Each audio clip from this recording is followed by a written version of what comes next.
اچھا، آپ نے ایک بڑی اچھی وعدے کی چیز کہ اللہ تعالیٰ نے انسان کی فطرت میں کہ جو الہام کی ہے چیز، وہ آپ نے اس کو بڑا اچھا کلیریفائی کیا. مجھے نہیں اتنا اس طرح سے کلیئرٹی میں تھا کہ وہ ایکچولی اللہ تعالیٰ نے پوٹینشیل الہام کیا آپ کو سچ بولنے کا ہی پوٹینشیل ہے. یہ آپ کے انوائرمنٹ ہیں جو آپ کو جھوٹا بنا دیتے ہیں، آپ کے پیرنٹس آپ کو جھوٹا بنا دیتے ہیں، آپ کے استاد آپ کو جھوٹا بنا دیتے ہیں، آپ کے کلیگ آپ کو جھوٹا بنا دیتے ہیں، آپ کی سوسائٹی آپ کو جھوٹا بنا دیتے ہیں. تو اللہ تعالیٰ نے پوٹینشیل دیا ہے، آپ نے اس پوٹینشیل پوٹینشیل کو کیسے مینٹین یہ کرنا؟ بات آپ کی کافی حد تک ٹھیک ہے کہ there can be a stage in life. شروع کی سٹیجز میں یہ ہو سکتا ہے کہ جو کچھ مجھے لوگ بنا رہے ہیں میں وہ بنتا چلا جاؤں، لیکن تیسری سٹیج جب زندگی میں آتی ہے، جب میں کانشیس ہوتا ہوں، آتی پوٹینشلی ہر ایک پہ ہے، لیکن میں اس کے جو سوالات میرے اندر پیدا ہوتے ہیں، سوال پیدا ہوا اور میں نے اس کو اگنور کر دیا کہ چھوڑو پرے یار، اس جھنجٹ میں کون پڑے، اتنا غور کرنے کی کیا ضرورت ہے، آدمی اتنا بھی غور نہ کرے کہ فلسفی بن جائے. اس نوعیت کی جو آرگومنٹس ہم ایک اپنے ساتھ کر رہے ہوتے ہیں، اس کے نتیجے میں ہم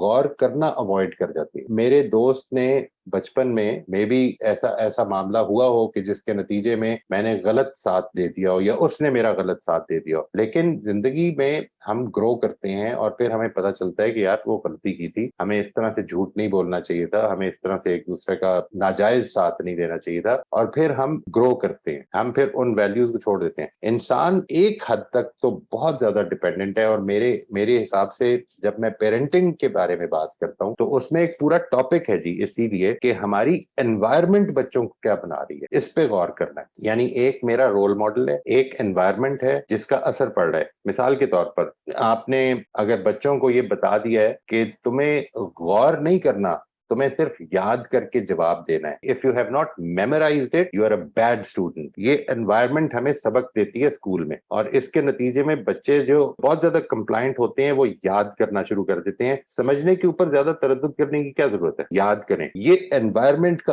امپیکٹ ہے جو انسان کے اوپر ہو رہا ہوتا ہے. بٹ وی گرو، اور اگر ہم اپنی گروتھ میں کانشیس رہیں تو ایک ٹائم آئے گا کہ جس وقت وہ جو اثرات ہیں زندگی کے وہ ختم ہونے شروع ہو جائیں گے. آپ ایک سوسائٹی میں پیدا ہوئے، آپ صحابہ کو دیکھیے، صحابہ کرام جو ہیں جس سوسائٹی میں پیدا ہوئے، اکثر لوگ جو ہیں وہ ان سوسائٹی کی ویلیوز ہی پہ کھڑے تھے. اس میں سوشل ویلیوز جو ان کی ریلیجس بہت سارے بلیفس ہوں گے وہ ہو سکتا ہے ٹھیک نہ ہو اس موقع پر جب تک کہ اسلام نہیں لے کے آئے، لیکن دیر کمز اے ٹائم جدھر غور کرنے کی صلاحیت اللہ تعالیٰ نے جو پوٹینشیل دیا ہوا تھا وہ کوسچن کرنے لگ پڑی. پیغمبر آ گئے، انہوں نے سوالات پیدا کر دیے، غور کیا، اور یہ توفیق ملی کہ وہ مان لیں، اپنی حق پرستی میں مان لی انہوں نے، اور اس کے نتیجے میں ان کا مقام جو ہے وہ کچھ اور ہو گیا. یہ جو سچویشن ہے کہ ہماری زندگی میں یہ سٹیج آتی ہے when we start thinking about it critically، میرا خیال ہے کہ یہ ہر انسان کے اندر پوٹینشلی آتی ہے، unless کہ وہ اس کا دروازہ خود بند کر دے.